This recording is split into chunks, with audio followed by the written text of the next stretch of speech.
मंत्री उदय सामंत आणि राज ठाकरे यांच्यामध्ये शिवतीर्थ निवासस्थानी जवळपास 1 तास बैठक झाली आणि या बैठकीला संदीप देशपांडे, अमय खोपकर, अभिजित पानसे उपस्थित होते। दरम्यान शिंदेंची परवानगी घेऊनच राज ठाकरेंची भेट घेतल्याचं मंत्री उदय सामंत यांनी म्हटलंय।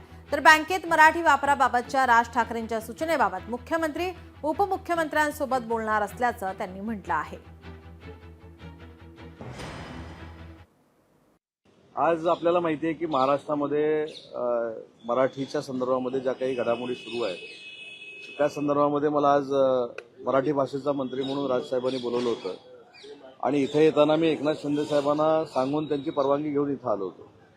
महत्त्वाचा मुद्दा असा आहे की महाराष्ट्रामध्ये ज्या पद्धतीनं संस्था आहेत, ज्या काही बँका असतील, त्या बँकांमध्ये मराठीच्या बाबतीमध्ये जो काही निर्णय घेतला जातो किंवा तिथं जे काही गोष्टी घडत आहेत याचा प्रतिबंध कसा करायचा या संदर्भामध्ये राजसाहेबांनी काही सूचना आम्हाला केलेल्या आहेत। या संदर्भात मी स्वतः मुख्यमंत्री महोदय देवेंद्रजी फडणवीस साहेबांशी बोलेन, माननीय एकनाथ शिंदे साहेबांशी बोलेन आणि त्याच्यामध्ये काय सुधारणा करता येतील यासाठी आपण नक्की प्रयत्न करू।